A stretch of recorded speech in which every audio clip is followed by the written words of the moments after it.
దేశాయపేటలో ఈరోజు జై హో బీసీ కార్యక్రమంలో పాల్గొన్నటువంటి చీరాల నియోజకవర్గ అభ్యర్థి బీసీల ముద్దు బిడ్డ కొండయ్య గారికి, అలానే అంబేద్కర్ గారి భావజాలాన్ని నరనరాన జీర్ణించుకొని పేదల కోసం పాటుపడుతున్నటువంటి కృష్ణప్రసాద్ గారికి, వేదికను అలంకరించినటువంటి పెద్దలకు మరియు సోదర సోదరీమణులందరికీ కూడా నా హృదయపూర్వక నమస్కారాలు తెలియజేస్తా ఉన్నాను. దేశాయపేటలో ఇంత ఉధృతంగా ఇంత మంది జనం వచ్చారు అని అంటే ఎదుటి వాళ్ళకి వాళ్ళు నామినేషన్ వేయటానికి కూడా భయపడాల్సినటువంటి పరిస్థితులు కల్పించాల్సింది మిమ్మల్ని కోరుతా ఉన్నాను. ఇప్పుడున్నటువంటి ప్రభుత్వం అరాచకమైనటువంటి పాలన అందించింది 5 సంవత్సరాలు. ఈ జగన్మోహన్ రెడ్డి ఎక్కడి నుండి వచ్చాడండి? వాళ్ళ నాన్న చనిపోతే శవాన్ని దగ్గర పెట్టుకొని సంతకాలు సేకరించి నన్ను ముఖ్యమంత్రిని చేయండి అని చెప్పినటువంటి దౌర్భాగ్యుడు ఈ జగన్మోహన్ రెడ్డి. వాళ్ళ తండ్రి చనిపోతే శవాన్ని చూడటానికి కూడా వెళ్ళలేదు. వాళ్ళ తండ్రి చనిపోతే పోస్ట్ మార్టం చేస్తే చూడటానికి కూడా వెళ్ళలేదు. చివరికి అంత్యక్రియలప్పుడు కూడా వెళ్ళటానికి కూడా సిద్ధపడినటువంటి వ్యక్తి ఈ జగన్మోహన్ రెడ్డి. అటువంటి వ్యక్తి ప్రజల మీద ప్రేమ ఉంటుందని చెప్పి ఎవరు భావించడం చాలా తప్పు. ప్రజల్ని ఎందుకు అతను సొంత బిడ్డలాగా ఎందుకు చూసుకుంటాడు? తండ్రి మీదే లేదు అతని ప్రేమ. అతనికి కావాల్సింది ఆస్తులు, అధికారం. దానికోసం చెల్లినైనా సరే బజార్ను బాగు చేశాడు, తల్లి అయినా సరే బయటికి నెట్టాడు. సరే అక్కడ ఏం జరిగిందో వాళ్ళు కొట్టాడా లేదా అనేటువంటి విషయాలు ఇక్కడ చెప్పడం సభ్యత కాదు. వాళ్ళని ఇన్ని అవమానాలు చేస్తే చెల్లి ఈరోజు మైకి తీసుకొని మన్నను ఓడించండి, మన్నకు ఓట్లు వేయబాకండి, అటువంటి దౌర్భాగ్యుడికి ఓట్లు వేయబాకండి అని చెప్పింది అని అంటే అటువంటి వాడికి ఓట్లు వేసేటువంటి వాళ్ళు విఘ్నతో ఆలోచించాలని చెప్పి మీ అందరికీ నేను మనవి చేస్తా ఉన్నాను. ఇప్పుడు జరిగేటువంటి ఎన్నికలు అభివృద్ధికి అరాచకానికి మధ్య జరిగేటువంటి ఎన్నికలు. ఇందులో మీరందరూ కూడాను అభివృద్ధి వైపు ఉన్నారందుకు చాలా సంతోషం. అరాచకం వైపు ఉన్నటువంటి వాళ్ళు కర్మ సిద్ధాంత ప్రకారంగా తప్పనిసరిగా వాళ్ళు రేపు దాన్ని తగ్గటువంటి ప్రాయశ్చిత్తం అనుభవించాల్సి వచ్చింది అని చెప్పి మీ అందరూ కూడా నేను మనవి చేస్తా ఉన్నాను. రాష్ట్రంలో ఏ రంగం కూడాను హ్యాపీగా లేదు. విద్యారంగం చూస్తే ఎవరికి కూడా చదువుకున్నాడికి ఉద్యోగాలు లేకుండా పోయినాయి. 5 సంవత్సరాల నుంచి ఉద్యోగాలు లేవు. పారిశ్రామిక రంగం చూస్తే ఎక్కడ కూడాను మనకు పెట్టుబడులు వచ్చి కొత్తగా ఒక పరిశ్రమ తీసుకొచ్చినటువంటి అవకాశం లేదు. ఎందుకనంటే ఇతను నమ్మి రాష్ట్రంలో ఎవరో ముందుకు వచ్చి పరిశ్రమలు పెట్టే పరిస్థితి లేదు. పరిశ్రమలు వస్తే ఉద్యోగాలు వస్తాయి. నీటి వనరులు చూసుకుంటే ఏ అధ్యక్షత వహించినటువంటి వేటపాలెం మండల అధ్యక్షులు బొగ్గుల పార్థసారథి గారికి, అలాగే ఈ గ్రామ పార్టీ అధ్యక్షులు పిచ్చయ్య గారికి, అలాగే ఈ ప్రాంత వాసి మనందరికీ బాగా పరిచితులైనటువంటి తెలుగుదేశం పార్టీ నాయకులు శ్రీ సజ్జా వెంకటేశ్వరరావు గారికి, అలాగే ఈనాడు మనందరం ఎదురు చూసినటువంటి మన అభ్యర్థి మాజీ పోలీస్ అధికారి, ప్రస్తుతం బాపట్ల పార్లమెంటు అభ్యర్థి శ్రీ కృష్ణప్రసాద్ గారికి, అలాగే మన అబ్జర్వర్ నాతాని ఉమాశ్వరరావు గారికి, పెద్దలు నాసిక వీరభద్రయ్య గారికి, అలాగే రామకృష్ణ గారికి, అలాగే బుచ్చేశ్వరరావు గారికి, అలాగే వేదిక మీద ఉన్నటువంటి తెలుగుదేశము, జనసేన, బీజేపీ అయినటువంటి సోదర సోదరీమణులకు అందరికీ కూడా చీరాల నియోజకవర్గం తరఫున మీ అందరికీ నమస్కారాలు, ధన్యవాదాలు. ఈరోజు దేశాయపేట అంటే తెలుగుదేశం పార్టీ అని అందరికీ తెలుసు. కానీ అది ఈరోజు నిజ నిరూపణ చేసినటువంటి చాలా మంది తెలుగుదేశం పార్టీ కార్యకర్తలు, నాయకులు, దీంట్లో కష్టపడ్డ ప్రతి ఒక్కరికి పేరు పేరున నేను అభినందనలు తెలియజేస్తున్నాను. ఒక అద్భుతమైనటువంటి కార్యక్రమాన్ని ఈరోజు చాలా మంది మన పార్టీ నాయకులు, జనసేన అండ్ బీజేపీ, తెలుగుదేశం అందరూ కలిసి చేశారు. ఇది గొప్ప విజయం. ఇది చూసిన తర్వాత మీకు తెలుసు, ఈ మధ్యకాలంలో జై హో బీసీ కార్యక్రమాలు ఎక్కడికక్కడ ఏ ఊరు కా ఊరు అందరూ ముక్కు మీద ఏలేసుకున్నట్టుగా చేయడం జరిగింది. ఈ కార్యక్రమాన్ని మనం తీసుకున్నాము అంటే చాలా అద్భుతంగా చాలా ఊర్లో చాలా ప్రాంతాల్లో అందరూ కూడా కలిసి చేశారు. వాళ్ళకు కూడా ఈ సభ ద్వారా మనస్ఫూర్తిగా నేను చీరాల నియోజకవర్గ అభ్యర్థిగా నమస్కారాలు, ధన్యవాదాలు తెలియజేస్తున్నాను. అసలు ఏమిటి, ఎందుకు ఈ యొక్క జై హో బీసీ కార్యక్రమాన్ని పెట్టాల్సిన అవసరం వచ్చిందన్న విషయాన్ని మీకు తెలియజేయాల్సి వస్తుంది. కాస్త కష్టమైనా నా మాటలు వినాల్సి వస్తుంది. మీరు తప్పదు. మీకు అంత తొందరగా నేను మిమ్మల్ని వదిలేస్తే అసలు ఈ మీటింగ్ పెట్టినటువంటి అర్థం ఏంటో, ఎందుకు పెట్టాల్సి వచ్చిందో అది చెప్పక తప్పదు నాకు. ఈ జై హో బీసీ మీటింగ్ ద్వారా మార్చి 5వ తారీఖున నాగార్జున యూనివర్సిటీ ముందు పవన్ కళ్యాణ్ గారు, చంద్రబాబు నాయుడు గారు, తెలుగుదేశం పార్టీ నాయకులు, బీజేపీ నాయకులు అందరూ కలిసి ఒక బీసీ డిక్లరేషన్ ఇవ్వడం జరిగింది. దాని ప్రకారంగా బీసీలకు మేము చూసాం, ఇటున్నటువంటి చేనేతలు కానీ, మత్స్యకారులు కానీ, వ్యవసాయదారులు కానీ ఎవరైనా సరే కష్టపడి ప్రతి ఒక్కరికి కూడా మోకాళ్ళ నొప్పులు రావడం, పనిచేయలేని స్థితికి వస్తున్నారు. కాబట్టి 50 సంవత్సరాలకే వీళ్ళందరూ కూడా పెన్షన్ ఇచ్చేటువంటి కార్యక్రమం తీసుకోవడం జరిగింది. ఈ పెన్షన్ కూడా 4,000 రూపాయలు ఇస్తున్నారు. ఈ 4,000 రూపాయలకి జగన్మోహన్ రెడ్డి గారు నిన్న మీకు తెలుసు ఎగ్గొడదామని చూశాడు. ఒక మాటలో చెప్పాలంటే దానికి మనం ఏం చేశాం, ఎలక్షన్ కమిషన్కి తెలియజేసుకొని ఖచ్చితంగా ఇవ్వాల్సిందని చెప్పేసి 1వ తారీఖు నుంచి 5వ తారీఖులోపు మీ అందరూ కూడా పెన్షన్లు ఇప్పించాం. కానీ ఇది ఎలాగోలాగా బురద జల్లాల తెలుగుదేశం పార్టీ మీద అంటే చంద్రబాబు చాలా చాకచక్యంగా తప్పించుకొని మా మీద రావాల్సిన సమస్యను వాళ్ళ మీదకి నెట్టేశాం. చేసింది తప్పు వాళ్ళు, మేం కాదు. అలాగే ఈ రోజున ఈ పెన్షన్ విషయంలో నిన్న ఉగాది రోజు గొప్ప నిర్ణయం చంద్రబాబు గారు తీసుకున్నారు. ఆ నిర్ణయం ఏంటో తెలుసా, కాలు చేతులు ఉండి కుటుంబ వ్యవస్థ ఉండి అన్ని ఉన్న వాళ్ళని మనం ఎంత ఇబ్బంది పడుతుంటే దివ్యాంగులు ఎవరైతే వికలాంగులు ఉన్నారో వాళ్ళకి 6,000 రూపాయలు పెన్షన్ చేయడం జరిగింది. చేయటం ధర్మమా కాదా? ధర్మమే కదా. అంటే తెలుగుదేశం పార్టీ ఎప్పుడు కూడా ప్రజల పక్షాన ఉంది అన్న విషయాన్ని గుర్తుపెట్టుకోవాలి మీరు. అలాగే మరి పెళ్లి కానుక ముస్లిమ్స్కి అయితే మనం ఏమన్నాం, ముస్లిమ్స్ది దుల్హాన్ పథకం అన్నాం, తెలుగులో అయితే పెళ్లి కానుక అన్నాం. ఇంతకుముందు అందరికి 50,000 ఇచ్చేవాళ్ళం, ఇప్పటి నుంచి అది 1,00,000 రూపాయలు చేయడం జరిగింది. అలాగే ఎటువంటి షరతులు లేకుండా విదేశీ విద్యని తెలుగుదేశం పార్టీ కొనసాగించబోతుంది. అంటే ఒక్క అడుగు మీరు వెనక్కి వెళ్ళాలి. డాక్టర్ బిఆర్ అంబేద్కర్ గారి పేరు మీద విదేశీ విద్య పెడితే ఆ విద్యని జగన్మోహన్ రెడ్డి గారు వచ్చేసి డబ్బులు ఇవ్వాల్సి వస్తుందని తొంగలో దొక్కేశాడు. మనం ఇవాళ ఏమంటున్నాం, షరతులు లేకుండా మేము ఇస్తామని చెబుతున్నాం. ఇది సంతోషమే కదా మనందరికీ. అట్లాగే మరి చాలా విషయాలు ఉన్నాయి. ఇందాక చెప్తున్నా, జనాభా ప్రాతిపదికన మనం కార్పొరేషన్లు ఏర్పాటు చేస్తున్నాం. ఎందుకంటే దాదాపు 123 కులాల పైచిలకు బలహీన వర్గాలు ఉన్నారు. ఇది బీసీలు మీటింగ్ కాబట్టి చెబుతున్నా, ఇందులో ఓసీలు కూడా ఉండొచ్చు. మీరేమీ వేరే రకంగా ఆలోచించవద్దు. ఓన్లీ జైహో బీసీ అన్నాం కాబట్టి పెట్టాం. సో దీంట్లో 1,50,000 కోట్ల రూపాయలు 5 సంవత్సరాలకి ఒక నిధి ఏర్పాటు చేయబోతున్నాం.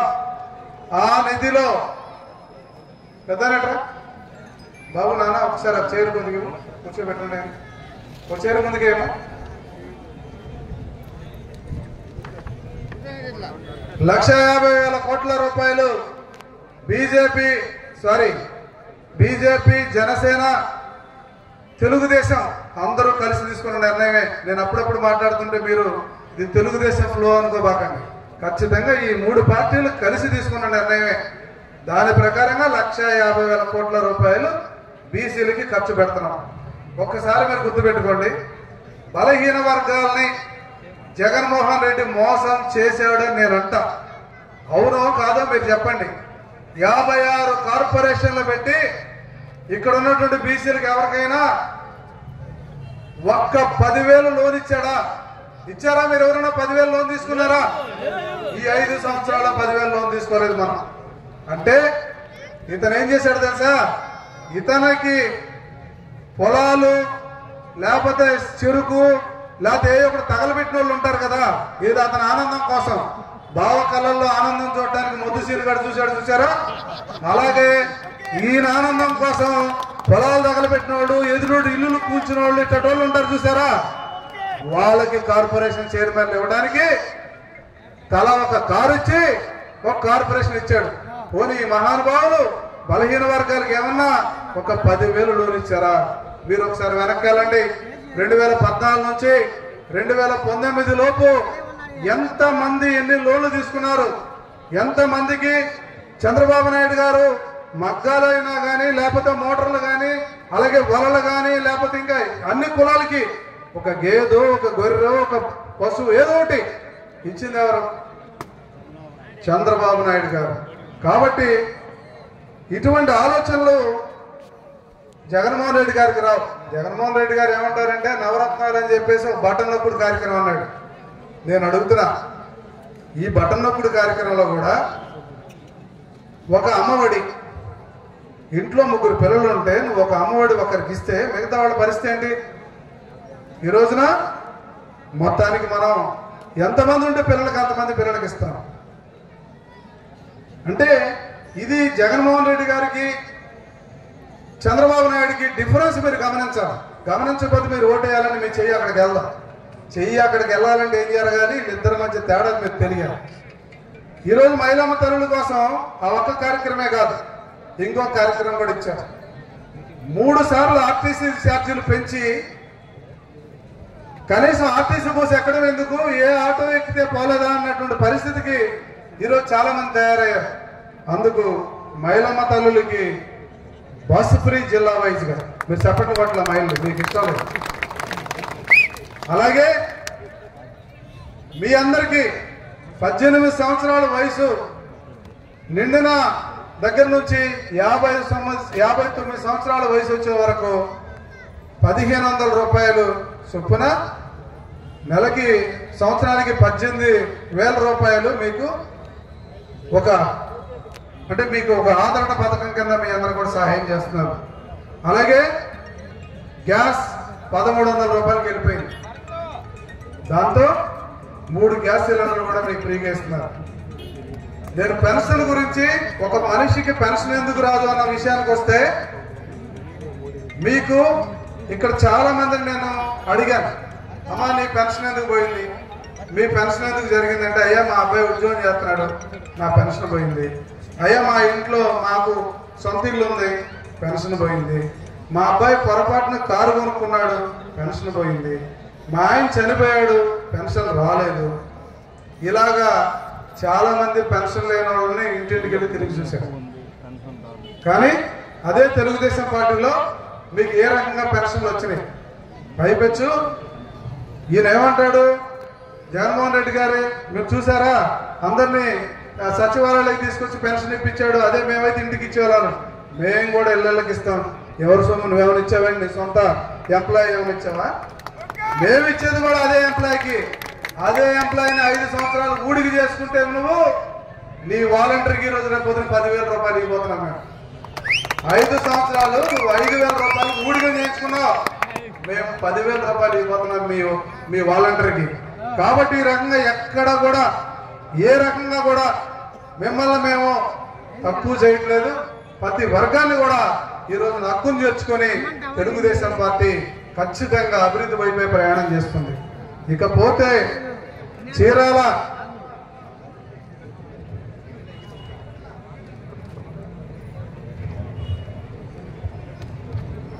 చీరాలని అగ్రభాగాన్ని నిలబెట్టాలంటే 4-5 విషయాలు నేను చెప్తా, గుర్తుపెట్టుకోండి. ఇది మాత్రం మనకి మన ఎంపీ గారు సహాయం చేయాల్సిందే. గట్టిగా సపోర్ట్ కొట్టండి ఎంపీ గారికి.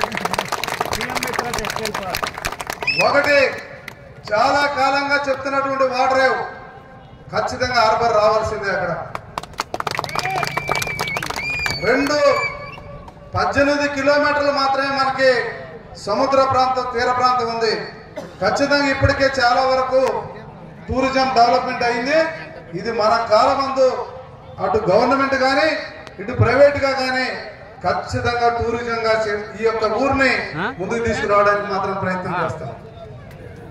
అలాగే టెక్స్టైల్ పార్క్ ఇప్పుడు దా చెప్పారు మీకు, ఖచ్చితంగా టెక్స్టైల్ పార్క్ రావాల్సిన అవసరం ఉంది.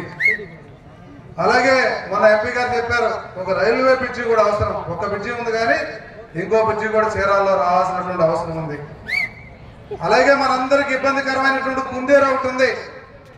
ఈ కుందేరుని ఖచ్చితంగా ట్రైన్ ని ఇప్పటికే DBR వచ్చింది 100 కోట్లతో, దాన్ని కూడా సెంట్రల్ గవర్నమెంట్ పంటతో రేపొద్దున డెవలప్మెంట్ చేయబోతున్నాం. అయితే ఇప్పుడు నేనున్న ప్లేస్ ఏంటంటే ప్రధానంగా ఎక్కువ మంది చేనేతలు నివసిస్తున్న ప్లేస్.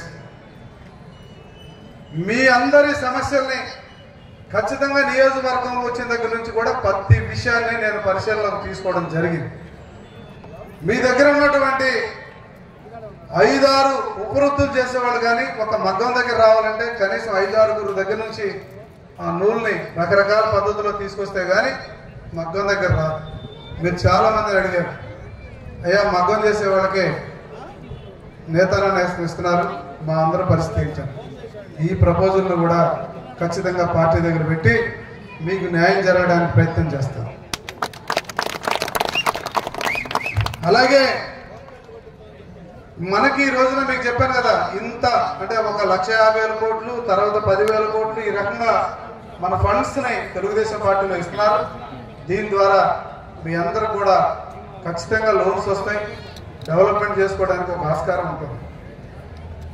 అలాగే నేను ఈ యొక్క వృత్తిని అంటే ఇందా బుచ్చేశ్వర గారు కూడా ఒక మాట చెప్పారు, ఇది ఇంటర్నేషనల్ స్టేజ్కి తీసుకెళ్లాల్సినటువంటి అవసరం ఉంది. అంటే ఒక మార్కెట్లో చీరాల వాళ్ళు కూడా ఒక పై స్థాయికి తీసుకెళ్ళాలి. దీనికి కారణం లోకేష్ బాబు గారే. అదే ఆ బ్రాండే తెలుగులో మీకు చెప్పాలంటే మన వాళ్ళు చెప్పేది ఏంటంటే ఇది ఒక బ్రాండ్ ఇమేజ్ తీసుకురావాలి చీరాలకి అంటున్నారు. అది నేను చెప్పడంలో తేడా నాకు సరిగ్గా రాలేదు. అది తర్వాత మీరు గమనించాల్సిన విషయం ఏంటంటే చాలా మందిని ఇక్కడ ఈ వృత్తిలో ఉన్నటువంటి వాళ్ళని ఇప్పటికీ చాలా ఇబ్బందులు పడుతున్నారు, చెబుతున్నారు. కానీ మన అదృష్టం లోకేష్ బాబు, మన అదృష్టం లోకేష్ బాబు. ఎందుకు రాష్ట్రం మొత్తం మీద పాదయాత్రలో ఎక్కడెక్కడైతే ఈ యొక్క చేనేత వారు ఉన్నారో వాళ్ళందరూ కూడా లోకేష్ బాబుతో కలవడం, అనేక మీటింగులు పెట్టుకోవడం, చివరికి మిమ్మల్ని అందరినీ కూడా దత్తత తీసుకుంటారని చెప్పి గొప్ప మాట చెప్పాడు, చిన్నాడైనా సరే. సో అది మా అదృష్టం, మీ అదృష్టం కాదు, నా అదృష్టం కూడా. ఎందుకంటే మేము ఎన్నిసార్లు చెప్పినా అది జరగకపోవచ్చు, సాక్షాత్తు నాయకుడికే అర్థమైంది కాబట్టి ఇది మాకు కూడా ఈజీ అయిపోయింది. సో కాబట్టి మీరు అనుకున్నట్టుగా నేను ఫస్ట్ రావడంతోనే నాకు బుచ్చేశ్వర గారు చెప్పారు మీ మీద దృష్టి పెట్టాలన్నారు, ఖచ్చితంగా పెడతాం. అలాగే చాలా మంది నాకు లో కరెంటు సమస్య గురించి చెప్పారు చాలా దగ్గరలో. ఆ లో కరెంటుని వచ్చిన వెంటనే ఆ డిపార్ట్మెంట్ని ఎలక్ట్ చేసి ఎక్కడెక్కడ కరెంటు సరిజావుగా లేదో దాన్ని చేయాల్సిన అవసరం. ఒక ముఖ్యమైన విషయం చెప్తా, ఈ జగన్మోహన్ రెడ్డి ఎన్ని దగ్గర మనం ఎలా చేశాడో మీరు అర్థం చేసుకోండి. ఎక్కువ చెప్పను కానీ 2,46,400 ఇల్లులు, హౌసింగ్ ఇల్లులు సెంట్రల్ గవర్నమెంట్ మనకి మన రాష్ట్రానికి ఇస్తే ఇతను కేవలం 22,000 మందికి మాత్రమే ఇల్లులు ఇచ్చారు.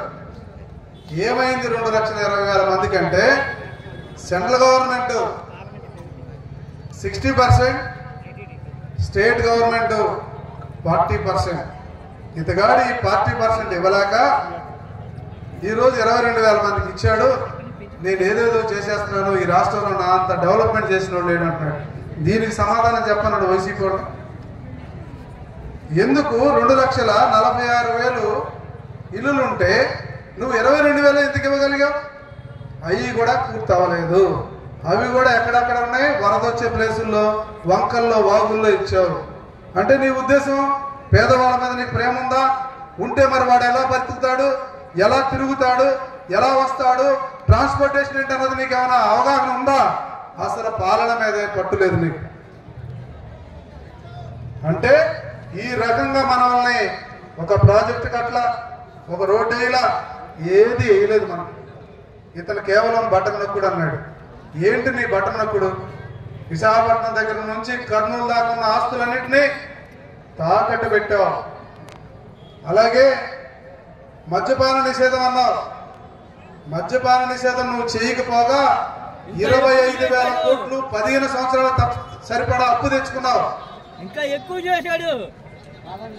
కాబట్టి ఉండండి, ఈ రకంగా మొత్తం ఈ రాష్ట్రాన్ని పూర్తిగా అప్పులు ఊబిలోకి తీసుకెళ్లిపోయి 13 లక్షల కోట్లు అప్పు ఇస్తున్నాడు. ఇవాళ ఏమిస్తున్నాడు మనకి? 13 లక్షల కోట్లు అప్పు ఇస్తున్నాడు. వీటన్నిటిని ఛాలెంజ్ గా తీసుకొని చంద్రబాబు నాయుడు గారు చాలా పట్టుదలతో ఈ రాష్ట్ర అభివృద్ధి కోసం, ఈ రాష్ట్ర ప్రజల కోసం, ఈ రాష్ట్ర సంక్షేమం కోసం ఈరోజు ఇన్ని పథకాలు మీకు ఇవ్వడం జరిగింది. ఇవన్నిటిని కూడా ఛాలెంజ్ గా తీసుకొని రేపు రాబోయే రోజుల్లో ఉమ్మడి ప్రభుత్వం ఏర్పడుతుంది. ఈ ప్రభుత్వంలో మరి ప్రతి ఒక్కరికి కూడా సంక్షేమం ఇస్తున్నాం, అభివృద్ధి ఇస్తున్నాం, అన్ని ఇస్తున్నాం అన్న విషయాన్ని గుర్తుపెట్టుకో. నాయకుడు ఎవరైనా సరే రెండు సమానంగా చూడగలిగితేనే దాన్ని ప్రభుత్వం అంటారు. కానీ ఈయన ప్రభుత్వం అనాలా, అనకూడదా? ఈయన ప్రభుత్వం కాదు. నలుగురు సలహాదారులు చేరి ఎక్కడెక్కడ భూములు ఉన్నాయి, ఎక్కడెక్కడ మనందరినీ, అంటే మీ అందరినీ, నేను కాదు, మీ అందరినీ ఉద్ధరించడానికి నేను ఆ పార్టీలోకి వెళ్తున్నాను అన్నాడు. రైట్, వెళ్ళా, బాగుంది, నువ్వు పెద్ద మనిషివి. కానీ నువ్వు వెళ్ళి నువ్వు చెప్పి ఇప్పటి వరకు నీతో పాటు కొంతమంది ఉన్నారు, ఇంకా కొంతమందిని మీరు రండిరా, నేను మీకోసం వెళ్తానన్నావు. ఎవరికి ఏం చేసావు? పెద్ద అయినా ఎవరికైనా రూపాయి ఇప్పించావా? ఇంకా ఎవడన్నా మాట్లాడితే మనం తన్నబోతున్నావు. అంతే కదా నువ్వు చేసింది.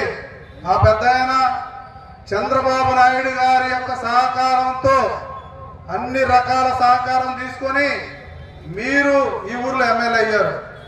పెద్ద ఆయన్ని చంద్రబాబు నాయుడు ఒక మాట అంటే నీకు నోరు రాలా, రే దుర్మార్గులారా ఏం మాట్లాడుతున్నారా మా స్నేహితుడని. అక్కడేమో లేదు, ఇక్కడేమో గెలుస్తావు, మళ్ళీ తెలుగుదేశం పార్టీకి వస్తాం. మేము అందరం పూలు పెట్టుకున్నాం చెవుల్లో. ఏం పెట్టుకున్నాం? మేము పూలు పెట్టుకున్నాం చెవుల్లో. కాబట్టి గుర్తుపెట్టుకో, మాట్లాడేటప్పుడు 10 మాటలు వెనక్కి వస్తాయి అన్న విషయాన్ని గుర్తుపెట్టుకో. కాబట్టి అలాంటి వాళ్ళు ఇవాళ పాలకులు, ఇది గుర్తుపెట్టుకోండి. ఇంకా చివరగా అభివృద్ధిలో భాగంగా ఈ నియోజకవర్గం నుంచి నన్ను, ఈ పార్లమెంట్ నుంచి కృష్ణప్రసాద్ గారిని గెలిపిస్తేనే చంద్రబాబు నాయుడు గారు ముఖ్యమంత్రి అవుతారు. కాబట్టి మా ఇద్దరికి కూడా 2 సైకిల్ గుర్తులు ఉంటాయి.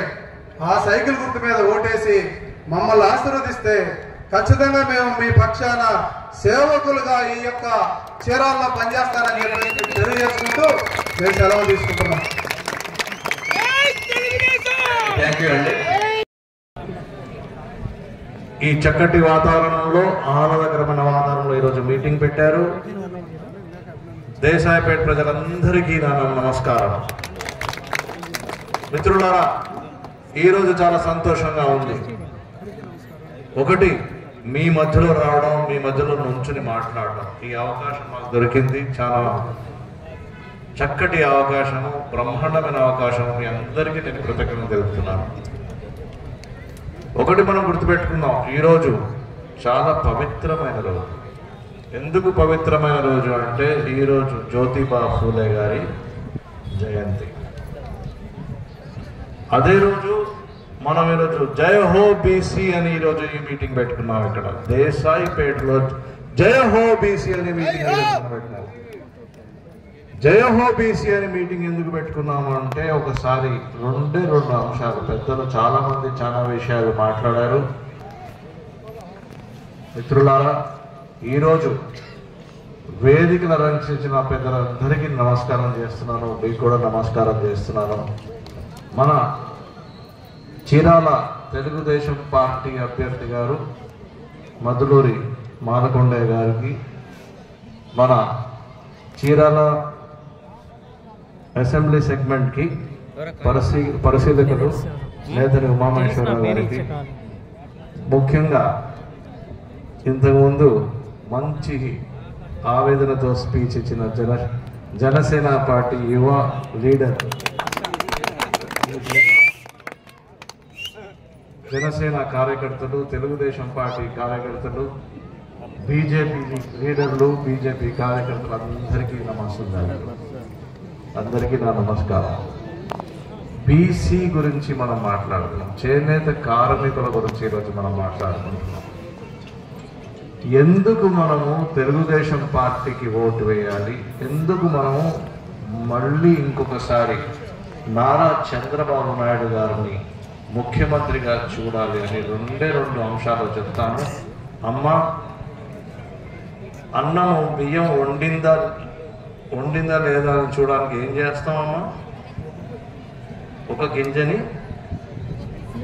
ఎక్కువ చేయనక్కర్లే, జస్ట్ కదా, అదే చెప్తాను మీకు.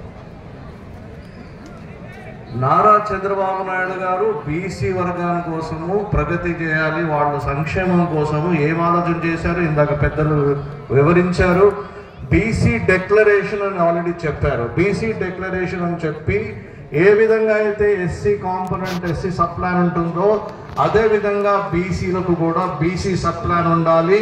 ఆ బీసీ సబ్ ప్లాన్లో 1.5 lakh 1.5 లక్ష కోటి రూపాయల కార్పస్ ఫండ్ నిధులు సెపరేట్గా చేసి కేవలం బీసీలకే ఇది ఖర్చు పెట్టాలి అని ఆల్రెడీ నిర్ణయం తీసేసుకున్నారు. అంత పెద్ద నిర్ణయం తీసుకున్న తెలుగుదేశం పార్టీ అధినేత నారా చంద్రబాబు నాయుడు గారు ఆ విధంగా ఆలోచన చేస్తూ ఉంటే, ఇంకొక సైడు ఇప్పుడున్న ముఖ్యమంత్రి గారు ఆయన పాలనలో బీసీలకి, చేనేత వర్గ కార్మికులకి ఏం జరిగిందో ఒకసారి ఆలోచన చేసి చూద్దాం. ఇటీవలే మీరు కడప జిల్లా ఎవరిదండి? కడప జిల్లా ఎవరిది? కడప జిల్లా ఎవరిదండి? ఆయన మారు పేరు ఏంటండి? ఆయన మారు పేరు ఏంటండి? ఏమని పిలుస్తున్నారు మీరు? ప్రేమతో ఏమని పిలుస్తున్నారు ఆయన్ని? సరే, కడప జిల్లాలో ఒంటిమెట్ట మండలంలో మాధవవరం అనే గ్రామంలో ఒక పేద చేనేత కార్మికుడు, మనలాంటి వాడే, మీలాంటి వాడే, ఒక పేద చేనేత కార్మికుడు పాలా సుబ్బారావు ఆత్మహత్య ఎందుకు చేసుకున్నాడు? ఎవరన్నా చెప్తారా? మిత్రుడు కరెక్ట్గా చెప్పాడు. 3 ఎకరాల 10 సెంట్లు భూమి పాలా సుబ్బారావుది కైవసం చేసుకున్నారు. ఎలా కైవసం చేసుకున్నారు? వైసీపీ వాళ్ళు ల్యాండ్ టైటిల్ యాక్ట్ అని ఒక కొత్త యాక్ట్ తీశారు. అది కంప్యూటర్లో ఎక్కించారు. అయితే పాలా సుబ్బారావు గారి ఇంటి పక్క నుంచి కొత్తగా రహదారి వెళ్తుందని అక్కడ రేట్లు పెరిగాయి. ఆ ల్యాండ్ రేటు పెరిగితే మరి ఆ ల్యాండ్ మీద అక్కడ స్థానిక వైసీపీ ఎమ్మెల్యే గారు కళ్ళు పడ్డాయి. పాలా సుబ్బారావు మర్యాదగా నీ భూమి నాకు ఇచ్చేస్తావా లేదా అని అడిగారు. అయ్యా, నాకున్నది ఈ భూమే, దీని మీదే మేము బతుకుంటా ఉన్నాము, నేను ఎలా ఇయ్యాను నీకు అని ఆయన మొరబెట్టుకున్నాడు. మరి వింటారా? వినరు. ఎందుకు వినరు? మీరే అంటారు కదా రాక్షస ప్రభుత్వాన్ని కదా, మంచివాడైతే వింటారు. సో వినలే. అక్కడ స్థానిక ఎమ్మెల్యే గారు, అక్కడ ఆ ఎమ్మెల్యే గారి అనుచరులందరూ పాలా సుబ్బారావుని వేధించుకుని తిన్నారు. పాపం అందరి అధికారం చుట్టూరు తిరిగాడు. అందరికీ మొరపెట్టుకున్నాడు, నన్ను కాపాడండి, ఈ ఎమ్మెల్యే నుంచి నన్ను కాపాడండి, ఈ వైసీపీ నుంచి నన్ను కాపాడండి, నా భూమి నాకు వచ్చేటట్టు ఉండేటట్టు చేయండి అంటే ఎవరు వినలే. లాస్ట్లో పాపం ఏం చేశాడు పాల సుబ్బారావు, మన బిడ్డ చేనేత కార్మికుడు, బీసీ చేనేత కార్మికుడు రైల్వే ట్రాక్ మీద పడుకుని ఆత్మహత్య చేసుకున్నాడు. ఇది కరెక్టా? ఇది కరెక్టా? ఇలా జరగవలసిందా? మన చేనేత కార్మికులు ఇలాగ జరగాల? అయ్యో భర్త చనిపోయాడే అని తెలిసిన పద్మావతి అనే అతని భార్య, వినయ అనే కూతురు ఇద్దరు ఇంట్లో పెస్టిసైడ్ తాగి వాళ్ళు కూడా ఆత్మహత్య చేసుకున్నారు. అంటే టోటల్గా పాల సుబ్బారావు మన చేనేత కార్మికుడు, అతని టోటల్ ఫ్యామిలీ ఆత్మహత్య చేసుకుంది. ఇది జరగడం మంచిదా? ఇలా జరగడం మంచిదా? ఇది కరెక్టా? ఒకసారి మనం ఆలోచించండి. పోనీ అలా జరిగిన తర్వాత ముఖ్యమంత్రి గారు ఏమైనా స్పందించారా? వైసీపీ పార్టీ ఏమైనా స్పందించిందా? పార్టీ ఏమి స్పందించలేదు, ముఖ్యమంత్రి గారు ఏమి స్పందించలేదు, ఎమ్మెల్యే గారు ఏమి స్పందించలేదు. ఒకవైపు బీసీలకి బీసీ డిక్లరేషన్లో 1.5 లక్ష కోటి రూపాయలు కేటాయించి ఆ తర్వాత బీసీ యువకులను మేము కాపాడుకుంటాము, వాళ్ళకి ఉపాధి అవకాశాలు కలిగిస్తామని టీడీపీ పార్టీ అంటూ ఉంటే, ఒక సైడ్ చేనేత కార్మికులు భూములు లాక్కుని వాళ్ళు ఆత్మహత్యలు చేసుకుంటే కూడా పోతే పోయింది అని అలా అటువంటి బిహేవియర్ కరెక్టా? ఇక్కడే అర్థమైపోయిందమ్మా. ఎక్కువ మాట్లాడే అవసరం లేదు. ఎవరు ఏంటో ఇక్కడ అర్థమైపోయింది. టీడీపీ పార్టీ ఏంటి, జనసేన పార్టీ ఏంటి, బీజేపీ పార్టీ ఏంటి, ఈ కూటమి మహిళల కోసం కానీ బీసీ వర్గాల కోసం కానీ చేనేత వర్గాల కోసం ఏ మాదిరిగా ఆలోచన చేస్తుందో, రాక్షస ప్రభుత్వం ఏ మాదిరిగా ఆలోచన చేస్తుందో ఇక్కడే మనకు అర్థమైపోయింది. ఇంకెక్కువ ఆలోచన చేసే అవసరం లేదు. ఆలోచన చేయడానికి సమయం లేదు. 13వ తారీఖు మే నాడు అవకాశం వస్తుంది. ఆ అవకాశంలో మీరు ఏ నిర్ణయం తీసుకుంటారో దాన్ని బట్టి మీరు ఒక సూక్ష్మ పారిశ్రామికవాదుడు అవుతారా, మనం కూడా పాల సుబ్బారావు అవుతామా, మీరే తేల్చుకోండి. పాల సుబ్బారావు గారి కుటుంబానికి, పాల సుబ్బారావు గారికి మనము నివాళులు అర్పించుతున్నాము. మన బిడ్డ, మన మిత్రుడు, మనలాంటి వాడు. అటువంటిది ఇంకోసారి ఎవ్వరికీ జరగకూడదు. ఇప్పుడే పెద్దలు చెప్పారు, బాబు సూపర్ 6 గురించి చెప్పారు. బాబు సూపర్ 6 అనేది బహుశా మీ అందరి దగ్గర వచ్చి ఉంటుంది. ఇది ఎవరి దగ్గరైనా రాకపోతే చెప్పండి, ఇది మీకు వచ్చేటట్టు చేస్తాం. బాబు సూపర్ 6లో మీరు చూస్తే, అమ్మలారా మీరు చూడండి, బాబు సూపర్ 6లో ఇవి చూస్తే డైరెక్ట్గా ఈ 6లో 3 మహిళలకి సంబంధించినవి. డైరెక్ట్గా ఉపాధి గురించి, ఉపాధి 20 లక్షల యువతకి ఏదైతే చూస్తే అది కూడా సగం మంది మహిళలే. అంటే తెలుగుదేశం పార్టీ అధినేత అందరూ మహిళల కోసం ఎంత ఆలోచన చేస్తామో మీరు అర్థం చేసుకోండి. మహిళల సంక్షేమమే మనం కోరుతున్నాము. అయితే ఆఖరిగా నేను మీ అందరికీ ఒక మనవి చేస్తున్నాను. నేను ఒక ఐపీఎస్ అధికారిని, 35 సంవత్సరాలు ఐపీఎస్ అధికారిగా పనిచేస్తూ డీజీపీగా, ఫైనల్గా డీజీపీగా రిటైర్ అయ్యారు. మా తండ్రి తెన్నేటి సుబ్బయ్య గారు ఈస్ట్ గోదావరి జిల్లా రాజోల్లో పుట్టారు.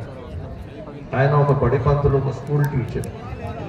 మా తల్లి తెన్నేటి విజయలక్ష్మి గారు ఈస్ట్ గోదావరి జిల్లాలో వడిసలేరు గ్రామంలో పుట్టారు. ఆమె కూడా స్కూల్ టీచర్. ఇద్దరు టీచర్లే. ఒక సామాన్య దళిత కుటుంబంలో పుట్టినవాడిని నేను. నాకంటే పైన 5 అన్నలు 2 అక్కలు, నేను 8వ సంతానంలో పుట్టాను కాబట్టి వాళ్ళిద్దరు ముద్దుగా నన్ను కృష్ణ అని పేరు పెట్టారు, కృష్ణుడు లాగా. అయితే మిగతా వాళ్ళందరూ మా అన్నలు అక్కలు గవర్నమెంట్ స్కూల్లో చదివితే ఇద్దరు వాళ్ళు డిసైడ్ చేసుకున్న తల్లిదండ్రులు లేదు, ఈ కృష్ణకి కనీసం మంచి ఎడ్యుకేషన్ దొరకాలి అని పైసా కూడగట్టుకుని కాన్వెంట్ స్కూల్ పంపించి నన్ను చదివించారు ఇంగ్లీష్ మీడియంలో. ఆ రోజుల్లో వాళ్ళు నా మీద చాలా ఆశలు పెట్టుకున్నారు. వాళ్ళ ఆశలు నేను బొమ్మ చేయలేదు. చదువుకున్నాను, గట్టిగా చదువుకున్నాను, రెయిన్బోలు చదువుకుని ఆంధ్రప్రదేశ్ 10th క్లాస్ ఎగ్జామినేషన్లో స్టేట్ ర్యాంక్ తెచ్చుకున్నాను. ఆ తర్వాత మళ్ళీ ఇంటర్మీడియట్ ఎగ్జామ్లో కూడా స్టేట్ ర్యాంక్ తెచ్చుకున్నాను నేను. ఆ మెరిట్ మీదనే నేను ఆర్ఈసి వరంగల్ అంటే national institute of technology Warangal ఏదైతే అంటారో మెరిట్ మీద బీటెక్ సీట్ సంపాదించుకున్నాను, పాస్ అయ్యాను. అదేవిధంగా మొత్తం యావత్తు ప్రపంచంలోనే ఫేమస్గా ఉన్న ఇండియన్ ఇన్స్టిట్యూట్ ఆఫ్ మేనేజ్మెంట్ అహ్మదాబాద్లో MBA సీట్ సంపాదించి MBA చేశాను. ఇవన్నీ ఎందుకు చెప్తున్నానో వెంటనే ఇప్పుడే చెప్పేస్తా. అప్పుడు అమెరికా పోవడానికి నేను రెడీ అయ్యాను. అమెరికా పోవడానికి రెడీ అయ్యి అందరూ మిత్రులాగా నేను కూడా డాలర్లు సంపాదిస్తాను అని అమెరికా వెళ్ళడానికి రెడీ అయ్యాను. యూనివర్సిటీస్లో స్కాలర్షిప్తో సహా నాకు సీట్లు వచ్చాయి. కానీ మా నాన్నగారు ఒకటే చెప్పారు, చెన్నైకి సుబ్బయ్య గారు, సరేరా నీ ఇష్టం, వెళ్తే వెళ్ళు అమెరికాకి. కానీ నాకు ఒక కోరిక ఉంది, నా కొడుకు ఒకడు సర్వీస్లో జాయిన్ అయ్యి IAS IPS వేసి ప్రజాసేవ చేయాలని నా కోరిక. మరి నీ ఇష్టం. నేను డాడీ నాకు తెలియదు, ఎగ్జామ్ అయితే రాస్తాను, ఆ తర్వాత ఏమవుతుందో నాకు తెలియదు, సరే నువ్వు ఒకసారి రాసి చూపి అన్నారు. Okay, so first time exam రాశాను, UPSC exam, civil service examination రాశాను. దేవుని దయవలనో నా అదృష్టమో తెలియదు కానీ ఫస్ట్ అటెంప్ట్లోనే నాకు IPS వచ్చింది. ఫస్ట్ అటెంప్ట్లోనే IPS వచ్చింది. ఆ తర్వాత రకరకాల జిల్లాల్లో పోస్టింగ్లు చేసుకుంటూ వచ్చాను. నెల్లూరు జిల్లా ఎస్పీగా చేశాను, మన గుంటూరు జిల్లా ఎస్పీగా చేశాను, విజయవాడ కమిషనర్ ఆఫ్ పోలీస్గా చేశాను, విశాఖపట్నం జిల్లా ఎస్పీగా చేశాను, విశాఖపట్నం రేంజ్ DIGగా చేశాను, విశాఖపట్నంలో ఇన్స్పెక్టర్ జనరల్ ఆఫ్ పోలీస్ గ్రేహౌండ్స్గా చేశాను. ఆఖరిగా DGP హోదా వరకు వెళ్ళి 3 సంవత్సరాలు DGP హోదాగా ఉండి రిటైర్ అయ్యాను. మధ్యకాలంలో చాలా అవకాశం నాకు దొరికింది. ఈరోజు మనం దేశాయిపేటలో కూర్చున్నాము. నేను స్టేజ్ మీద ఉన్నాను, చల్ల గాలి వస్తాను, నేను ఎంజాయ్ చేస్తున్నాను. చక్కటి అవకాశం ఏం దొరికిందంటే మధ్యలో నాకు గుంటూరు జిల్లా ఎస్పీగా ఉన్నప్పుడు అప్పటి ముఖ్యమంత్రి గారు నారా చంద్రబాబు నాయుడు గారు ఒక విషయం చెప్పారు. కృష్ణప్రసాద్, మన ఆంధ్రప్రదేశ్లో ఒక చిన్న సమస్య వచ్చింది, ఆ సమస్యకి మనం పరిష్కారం తీసుకోవాలి. ఏంటి సార్? ఏమీ లేదు, మన BC సోదరులు, SC సోదరులు, ST సోదరులకు ఉపాధి అవకాశాలు కలిగిద్దామని.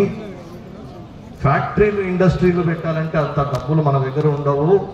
విదేశీ పెట్టుబడులను తీసుకొచ్చి వాళ్ళకి చూపించి, మరి ఇక్కడ మీరు ఫ్యాక్టరీలు, ఇండస్ట్రీలు పెట్టండి అయ్యా అని మైక్రోసాఫ్ట్, ఆరకులు, వాళ్ళు మల్టీనేషనల్ కంపెనీస్ అందరినీ తెచ్చాం. అందరూ ఏమన్నారంటే మాకు మీ దగ్గర పెట్టాలనే ఉంది, పెట్టుదల పెట్టాలనే ఉంది, కానీ మీ దగ్గర ఇన్ఫ్రాస్ట్రక్చర్ లేదు, మౌలిక సదుపాయాలు లేవు కాబట్టి మేము పెట్టలేము అని వెళ్ళిపోతున్నారు. అందుకే మనము మౌలిక ఏమైనా చేయాలి అంటే సరే అని మీరు చెప్పండి సార్, మీరు సూచన ఇవ్వండి, మీ మార్గదర్శనంలో మేము నడుస్తాము, మీ దూరదృష్టితో మేము నడుస్తాము, మీ విజన్ మీద మేము నడుస్తామంటే ఎస్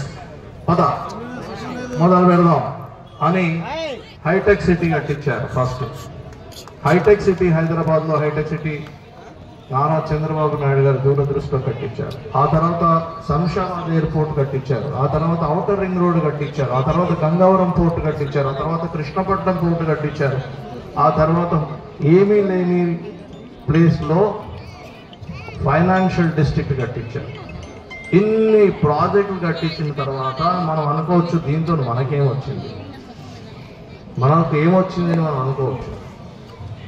సాఫ్ట్వేర్ ఇంజనీర్లకి 5 లక్షల మందికి ఉద్యోగాలు వచ్చాయి. సరే, సాఫ్ట్వేర్ ఇంజనీర్లు అంటే వాళ్ళు పెద్దోళ్ళు బీటెక్ చేశారు, మరి మనకేం వచ్చింది?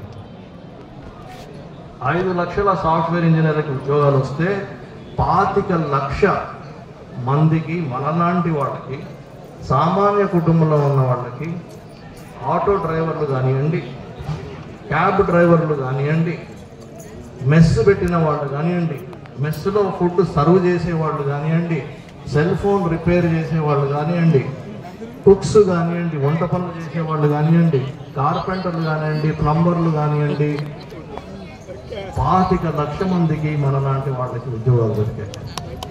25 లక్షల మందికి. సో ఇటువంటి అవకాశము మళ్ళీ మనకు రాబోతా ఉంది. మళ్ళీ అటువంటి అవకాశం ఇప్పుడు ఇక్కడ రాబోతుంది. అప్పుడు హైదరాబాద్లో అయింది, ఇప్పుడు ఇక్కడ బాపట్లలో, హైదరాబాద్, మనకు మొత్తం ఆంధ్రప్రదేశ్లో అటువంటి అవకాశాలు వచ్చి సామాన్య ప్రజలకి లక్షలాది మందికి ఆల్రెడీ మీరు చూశారు. సూపర్ 6లో నంబర్ 1 పాయింట్లు ఏం రాశారు?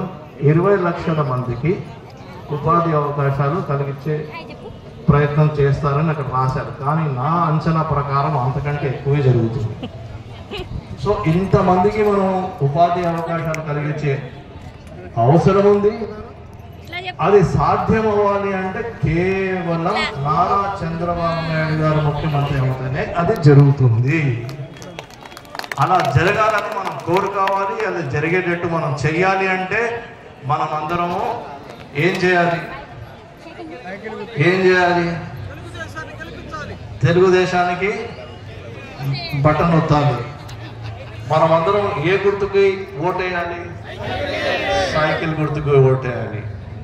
సైకిల్ గుర్తుకి ఓటేస్తే ఏమొస్తుంది?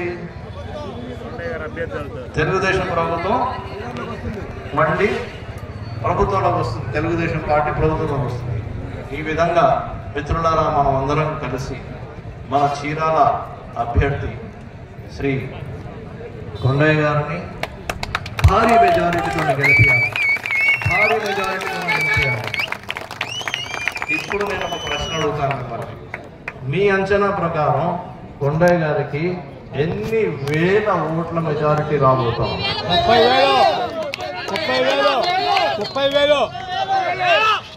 30,000 అని ఎవరంటున్నారు? 10,000 అంటున్నారు. 30,000. సరే, మెజారిటీ అయితే వస్తుంది కదా? గుడ్. ఎంత మెజారిటీ తెస్తామో చూద్దాము. నేనైతే డిసైడ్ అయిపోయాను. నా ఓటు సైకిల్ గుర్తుకే వేస్తాను. మరి మీ ఓటు?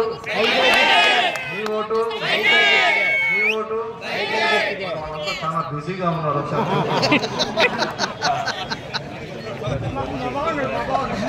ఏం బాబు అక్కడ వినిపిస్తుందా? లేదు, వాళ్ళు చాలా బిజీగా ఉన్నారు కాబట్టి వాళ్ళ తరఫున మీరే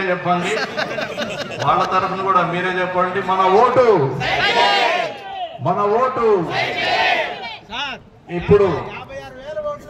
ఇప్పుడు చూడండి, సైకిల్ గుర్తు ఓటేయాలంటే నేను చేయి ఎత్తినప్పుడల్లా సైకిల్ అని మీరు అనాలి. అప్పుడే నాకు నమ్మకం కుదురుతుంది. ఎందుకంటే సైకో దిగాలి అంటే సైకిల్ రావాలి. బ్రహ్మాండం. ఇప్పుడు నేను చేయెత్తినప్పుడల్లా మీరు సైకిల్ అనాలి. ఓకే?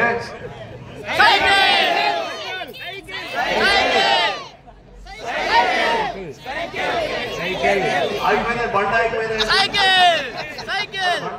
ఇంకా ఫాస్ట్ చెప్పాలి కదా. సరే, నేను స్లోగానే చేస్తాను.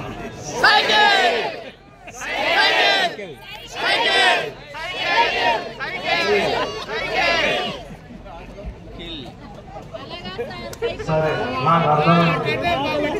అక్కడ నుంచి మరి సమాచారం వస్తుందో లేకపోతే మెసేజ్లు వస్తున్నాయి, కానీ మూడోసారి తర్వాత సైకిల్ అనమంటే మీరు అనట్లేదు. అందుకే ఆఖరి అవకాశము. మనం అందరము ఏమి డిసైడ్ అయిపోయాము? గుర్తుకు ఓటేద్దాం. కాబట్టి అందరం ఒకటేసారి 3 సార్లు అక్కర్లేదు, ఒకటేసారి గట్టిగా మన ఓటు.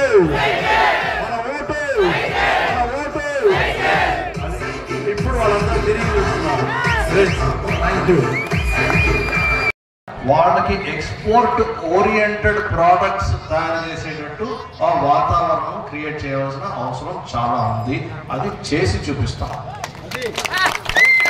రెండవది వచ్చేసి ఇది టెక్స్టైల్ పార్క్ కాబట్టి దీనికి ఒక ఇంటర్నేషనల్ ఫ్లేవర్ రావాలి కాబట్టి ఒక ఇంటర్నేషనల్ వాతావరణం క్రియేట్ చేయాలి కాబట్టి ప్రపంచవ్యాప్తంగా ఉన్న పెద్ద పెద్ద మల్టీనేషనల్ టెక్స్టైల్ కంపెనీస్ ని కూడా తీసుకొచ్చి ఇక్కడ పెట్టుబడి చేయిస్తాము. అలా చేయించినప్పుడు ఏమవుతుందంటే మన చేనేత కార్మికులు ఏవైతే ప్రొడక్షన్ చేస్తారో అది ఇక్కడే వెంటనే వాళ్ళు ఇక్కడే కొని వాళ్ళ ప్రోడక్ట్ లో యాడ్ చేసుకుంటారు. వాల్యూ ఎడిషన్ చేసి వాళ్ళు ఎక్స్పోర్ట్ చేసుకుంటారు. ఇమ్మీడియట్ గా పర్చేస్ చేసేటట్టు అవకాశాలు కూడా చాలా ఉన్నాయి. అవి చేసి చూపిస్తాము. చేనేత కార్మికులకి మంచి రోజులు రాబోతున్నాయి. చాలా చాలా సంతోషమైన విషయం ఏంటంటే నారా లోకేష్ బాబు గారు కూడా దీని మీద ఇంట్రెస్ట్ తీసుకుంటున్నారంటే మన అందరికీ చాలా బలం వచ్చినట్టే. ఇది తప్పనిసరిగా చేసి చూపిస్తాము. దీంట్లో ఏ మాత్రం డౌట్ పడదు. ఇక్కడ లేదులే, అక్కడ చీరాల పట్టణంలో పేరెలా గేట్ దగ్గర ఏదైతే నేను కూడా అరగంట నిన్న ఆ ట్రాఫిక్ జామ్ ఎదుర్కొన్నాను. స్వయంగా చూశాను కాబట్టి ఆ రోడ్ ఓవర్ బ్రిడ్జి చాలా అవసరము. అటు బాపట్ల నుంచి ఇటు చీరాల నుంచి అటు కారంచేడు నుంచి ఆ 3 జాగాల నుంచి వచ్చే ట్రాఫిక్ అన్ని చోట్ల జామ్ అయిపోతా ఉంది. అక్కడ రోడ్ ఓవర్ బ్రిడ్జ్ వేసే అవసరం చాలా చాలా ఉంది. అది చేసి చూపిస్తాం. అదేవిధంగా మన ఇక్కడ అంటే కుందేరు డ్రైన్ చాలా పెద్ద సమస్య. కుందేరు డ్రైన్ వల్ల మనకు చాలా ప్రాబ్లమ్స్ మనం ఫేస్ చేస్తున్నాం. ప్రాజెక్ట్ పెద్దదైనా ఏమి వెనకత తక్కువ. కుందేరు ప్రాజెక్ట్ మీద పూర్తి శక్తి పెట్టి అది కూడా అయ్యేటట్టు గట్టి ప్రయత్నాలు చేస్తాము. అది ఫేజ్ ద్వారా కానీ పూర్తిగా కానీ అది మటుకు చేయవలసిన అవసరం ఉంది. ఇంతకుముందు నేను నెల్లూరు జిల్లాలో ఉన్నప్పుడు 4 డ్రైన్లు అక్కడ చేశాను. నేదురుమల్లి జనార్దన్ రెడ్డి గారు ముఖ్యమంత్రి ఉన్నారు. దాని మీద కొంచెం అవగాహన నాకున్నది. ఇక్కడ కుందేరు డ్రైన్ వెడల్పు చేసి కంప్లీట్ చేసే అవసరం ఉంది. టేన్ అండ్ విలేజెస్లో ఎక్కడైతే నీళ్లు రావట్లేదో అక్కడ కూడా కృష్ణా కెనాల్ నుంచి నీళ్లు తీసుకొచ్చే అవసరం ఉంది. అదేవిధంగా సముద్ర తీర ప్రాంతంలో ఉన్న గ్రామాల్లో ఏదైతే ఉప్పు నీరు వస్తుందో తాగడానికి అక్కడ కూడా ఏదో ఒక సొల్యూషన్ పనుకుని మంచినీళ్ళు వాడగలిగేటట్టు అవసరం చాలా ఉంది. ఇవన్నీ మేము సీరియస్గా చేయబట్టి నేను ఎమ్మెల్యే గారు దీన్ని కంప్లీట్గా ఈ 5 సంవత్సరాల్లో ఇవన్నీ సాల్వ్ అయ్యేటట్టు తప్పనిసరిగా చేస్తాం. Thank you. ఈ మొత్తం టోటల్ కార్యక్రమాన్ని ఎవరైతే చేశారో వాళ్ళందరి గురించి చెబుతూ ప్లస్ ఓటార్థాన్ని చెప్పాల్సిందిగా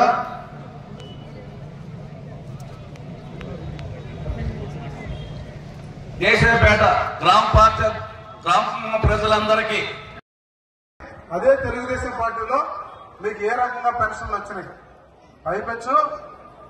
ఈయన ఏమంటాడు, జగన్మోహన్ రెడ్డి గారు మీరు చూసారా అందరినీ సచివాలయాలకు తీసుకొచ్చి పెన్షన్ ఇప్పించాడు, అదే మేమైతే ఇంటికి ఇచ్చేవాళ్ళం. మేము కూడా ఇళ్ళకి ఇస్తాం. ఎవరి సొమ్ము నువ్వు ఇచ్చావా? నీ సొంత ఎంప్లాయీ ఏమైనా ఇచ్చావా? మేము ఇచ్చేది కూడా అదే ఎంప్లాయీకి. అదే ఎంప్లాయీని 5 సంవత్సరాలు ఊడికి చేసుకుంటే నువ్వు నీ వాలంటీర్కి ఈ రోజు రేపు 10,000 రూపాయలు ఇవ్వబోతున్నా. 5 సంవత్సరాలు నువ్వు 5,000 రూపాయలు ఊడిగా చేసుకున్నావు. మేము 10,000 రూపాయలు ఇవ్వబోతున్నాం మీ వాలంటీర్కి. కాబట్టి